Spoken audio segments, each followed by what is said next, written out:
Christmas. Got your tree up?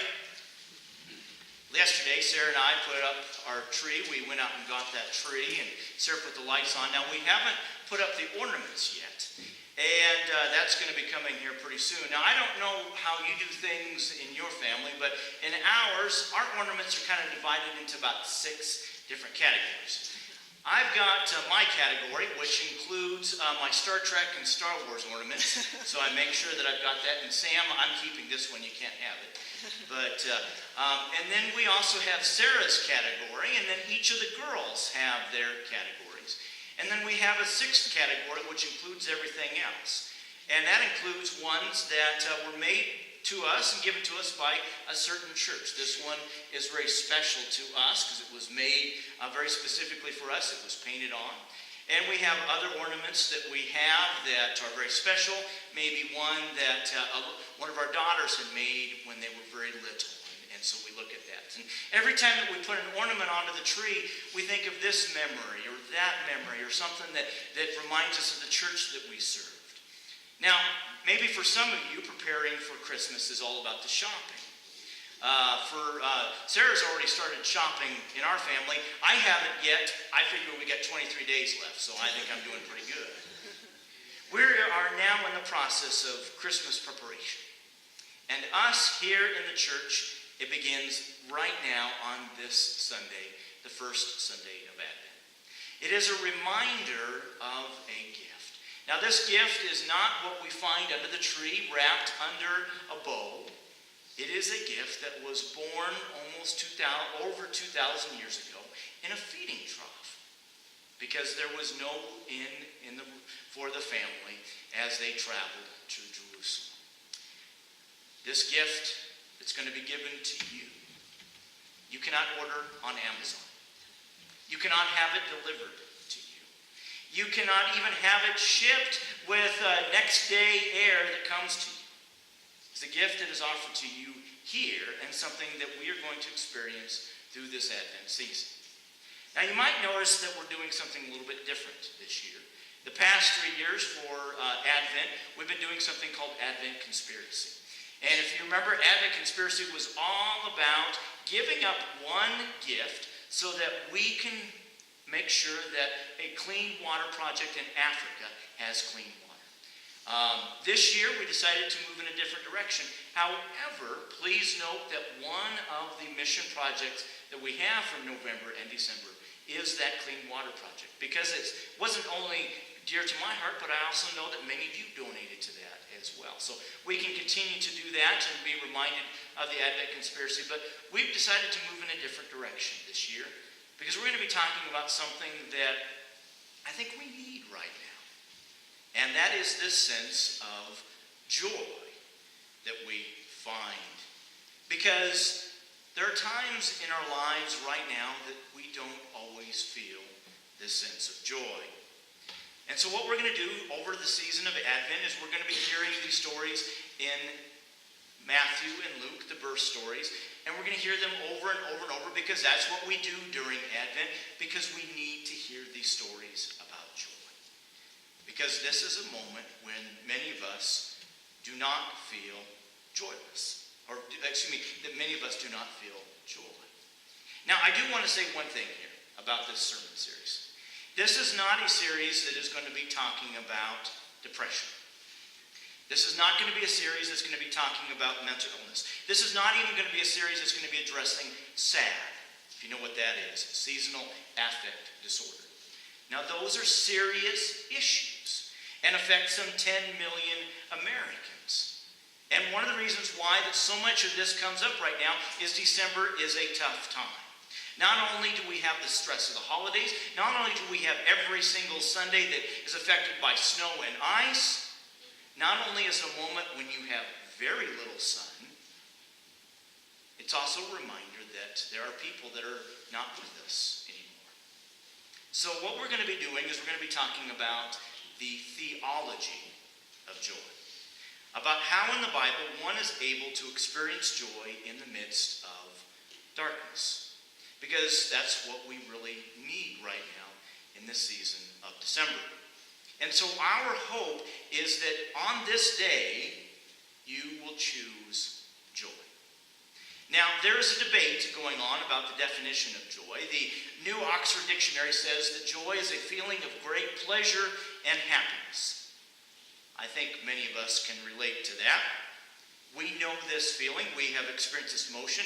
In fact, I would like each one of you to turn to your neighbor right now and share a moment where you felt extreme joy.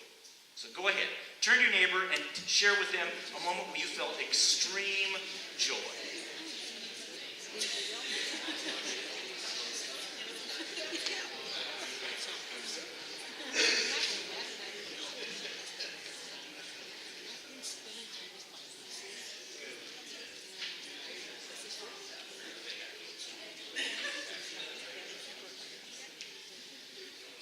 Now,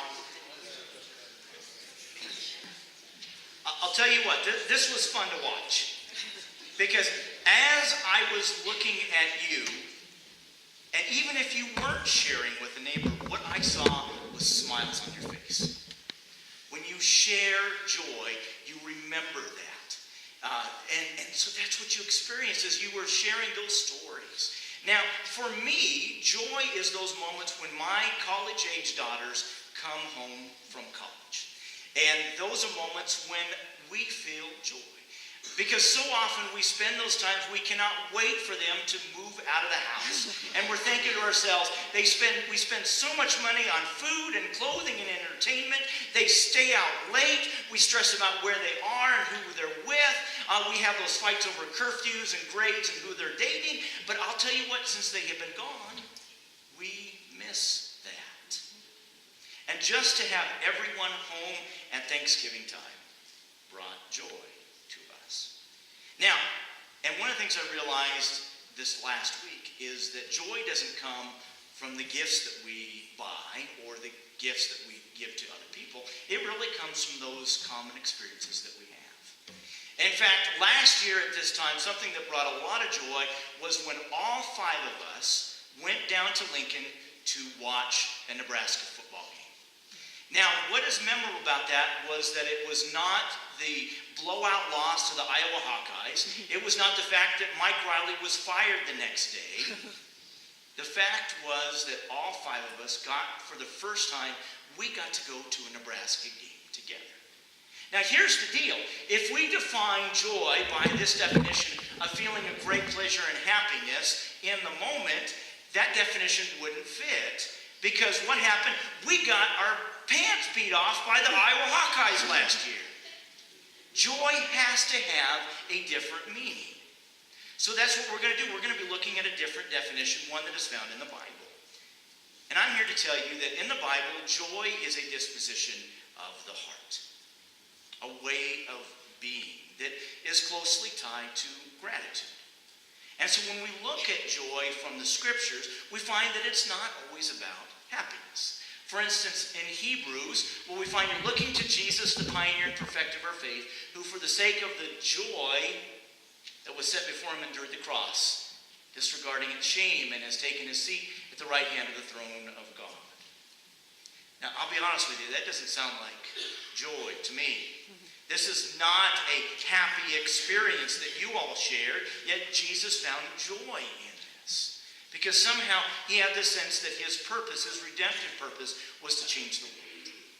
And when I think of this sense of the joy of the heart, this disposition of the heart, I think of Paul and Silas, who are in a dungeon in Philippi, and at midnight, what do? They sing songs of praise and thanksgiving. I also think of another example found in James. My brothers and sisters, whenever you face trials of any kind, consider it nothing but joy. That doesn't sound like a happy experience, yet we are to consider it joy. Marion Thomas teaches at Fuller Theological Seminary, and she says that there are some 400 passages in the Bible that have to deal with joy, or rejoicing, or joyful, or rejoice, all have the same root. And in her study, she found that they can be divided in the Bible really into 3 categories. So if you're keeping track here, if you like to follow along, the first one is the joyfulness that we feel when something happy happens. Think of it as euphoria. In the Bible, it occurs when our children are born, or when the harvest comes in, or when the Israelites are delivered from slavery. Now that really fits a lot, that definition from the dictionary. But that's not the sense of joy that is found in the other two definitions. There is a second aspect of joy that is found in places like the Psalms. Here the author describes what can happen in the future based on what God has done in the past, or on something that God is doing in us, through us, and will bring us joy, even though we might not feel it right now.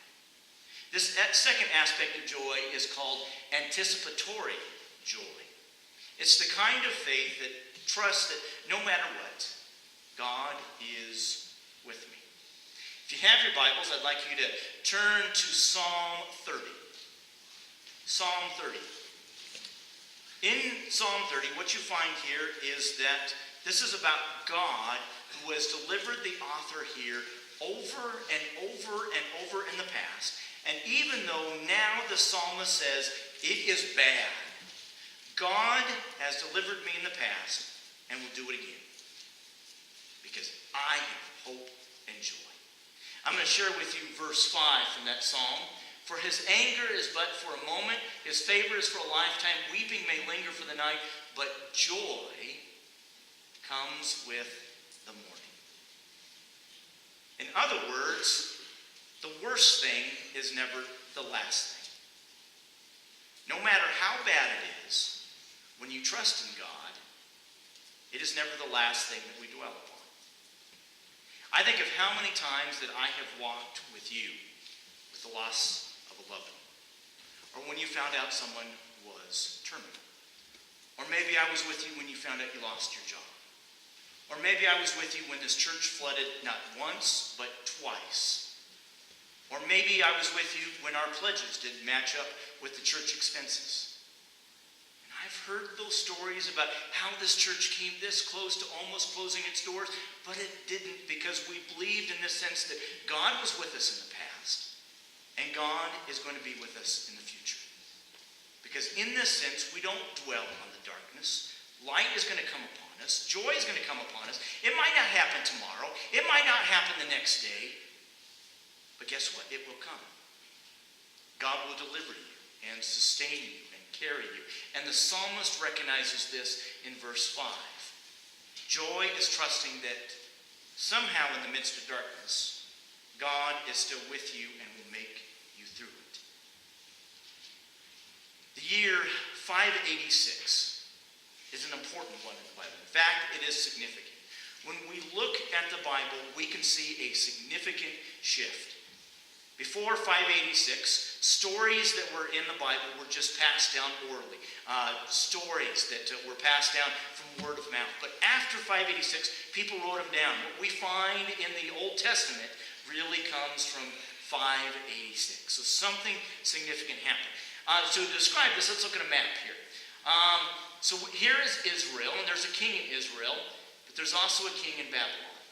And the Babylonian king really wants to invade Egypt over here. But the problem is, this is a desert.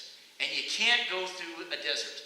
So what you have up here is called the Fertile Crescent. Or some people call it the King's Highway. Because that's the only way, if you want to invade Egypt, you have to go up and around this way. And here's the thing for our story, is the Fertile Crescent, the King's Highway goes right through Israel. And goes right through Jerusalem. And so the king of Babylon wants to invade Egypt, and he wants to make sure that he takes care of things there in Israel. And take care of it, boy, does he. We have these stories in the Bible that Jerusalem is just leveled. The temple is destroyed.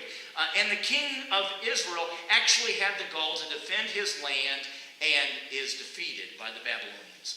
And so they put him into the palace, and you can read about this in the Bible. They bring all of his sons right before him, and they kill each of his sons right before him, and then they gouge out the king's eyes.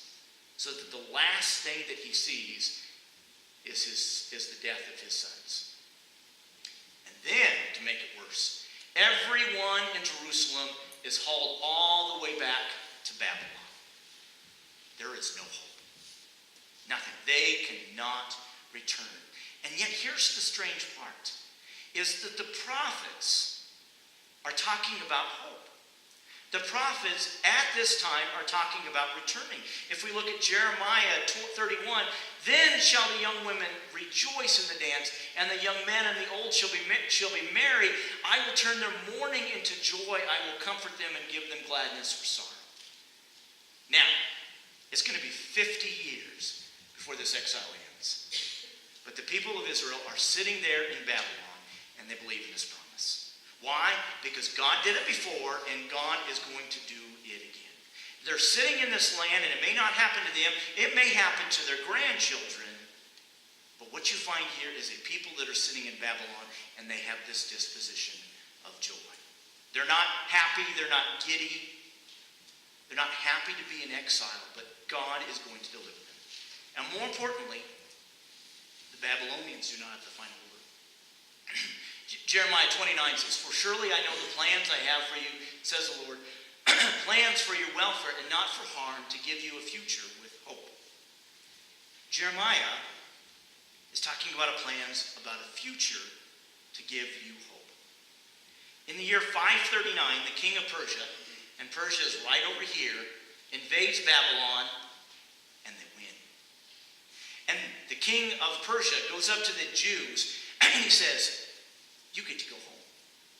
And to boot, I'm going to help pay for it." And so when these Jews march into Jerusalem, they're singing songs because they believed in the promise that existed some 50 years before. And what is amazing is that we take these words that were written in exile and we apply them to our life today. I know the plans that I have for you. No matter what we're going through right now, these words bring us joy. Buchenwald is a prison, a concentration camp that the Germans had in World War II. 40 to 50,000 Jews were killed in Buchenwald prison.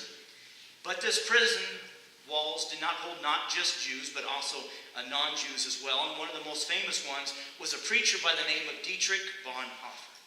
Now, in the 1930s, Bonhoeffer was in the United States and he was teaching. And he's hearing these disturbing things going on in his homeland. Things like that Hitler was saying that you can be a Christian and a Nazi at the same time. It really was a very interesting theology. I actually wrote a paper about it in college. And this idea was that the German people in Germany were chosen by God to be the ultimate race that was going to rule the world. And so what did they do? They took the swastika. The swastika actually is a Christian symbol, and they changed it on its head. And then the German Christians were told, I want you to go out and I want you to preach on those passages that say that the races shall not intermingle.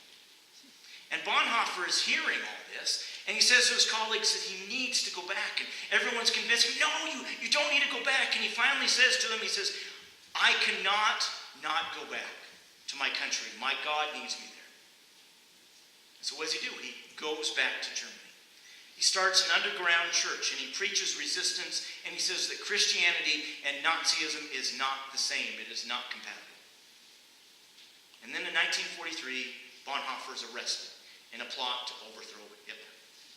He is sent to Buchenwald prison, and he is sentenced to death, and his last actions are recorded by a fellow prisoner. He always seems to diffuse an atmosphere of happiness, of joy in even the smallest event of life. A deep gratitude for the mere fact that he is alive. He was one of the very few that I have ever met to whom his God was so real and so ever close to him. Think about that. Bonhoeffer is living in hell on earth, watching it, being abused by it, and yet in the midst of this, he exudes joy. This is not, I am so happy to be alive. No. This is a disposition of the heart. The Nazis will not have the final word. Even though they may put me to death, it is not the end of the world. On Bonhoeffer's last day, it was a Sunday, he was put on trial. It was a kangaroo court, really. He was executed on Monday. But on that Sunday, he had this message for his friends. He quoted from the book of Isaiah, by his stripes we are healed. And from 1 Peter, we have a living hope through the resurrection. This was his source of joy. springs forth from a confidence and disposition of the way we live. A confidence that nothing but the will of God will have the final word. Evil, sin, hate, and despair, and suffering will not have the final word. Last category. It's not a pleasant experience. It's never hope about a future disposition. Joy comes from whatever adversity we're going through right now. God will bring forth good. We find this in Romans 8. Paul is telling the church, God forces all things to work for the good of God. And so what does that mean? We believe that God does not cause bad things to happen, but God brings forth good from it. Paul writes about this from his in a prison cell in Philippians. Rejoice in the Lord always. Again, I will say rejoice. And then he speaks to a church in Thessalonica that's going through some conflict, and he says, rejoice always, pray without ceasing, give thanks in all circumstances, for this is the will of God in Christ Jesus for you. This is why Jesus faced the cross with joy. He knew God would take a figure of the death penalty, the cross right here, a horrible event of Roman occupation, a symbol of shame, and bring forth joy out of it. It's why James says that he considers it pure joy when facing trials. Why the trying and testing your faith is going to work something beautiful. Why God uses this time to force something beautiful from it. In 1985, Natalie Sleeth watched a good friend of hers die. She decided to write a poem. And I know that many of you know this hymn. It is found in her hymnal at page 707. The last line gets me every time. In our end is our beginning, in our time infinity. In our doubt there is believing, in our life eternity. In our death a resurrection, at the last a victory, unrevealed until its season, something God alone can see. Imagine that. And our death is a victory. Why do we believe that? Because the one that was born at Christmas and went on to die at the cross reminds us that God has the final word. And that final word is the resurrection. Henry Nouwen once said, joy does not simply happen to us. We have to choose joy and keep choosing it every day. I want you this day to choose joy. Not to be giddy, not to be happy, but to choose to so trust in God that no matter what happens, we have this deep sense that all will be well. Let me share with you one final story. Shane Stanford is a pastor, a Methodist pastor in Memphis. In 1970, he was born a hemophiliac.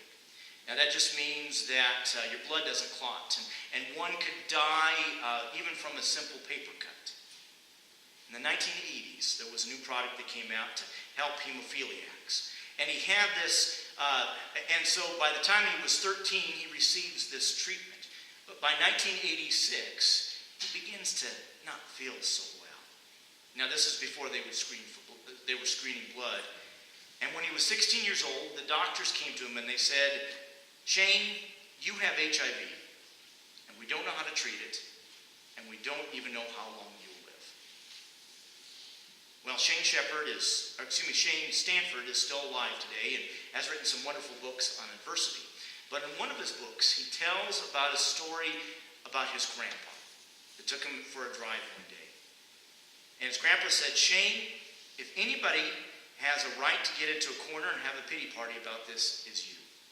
This is really a raw deal, but you have a choice to make.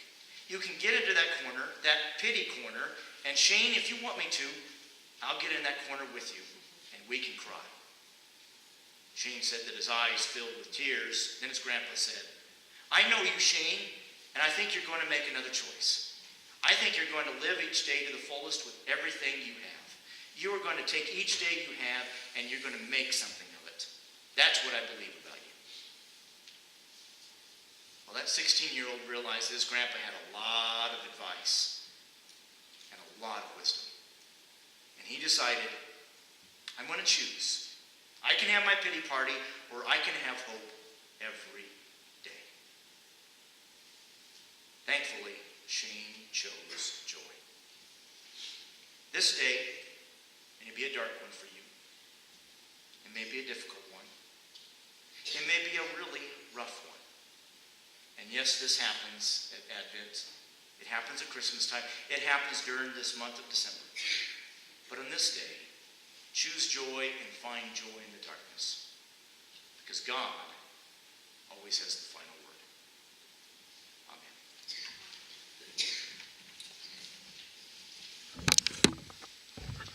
I'm going to ask our usher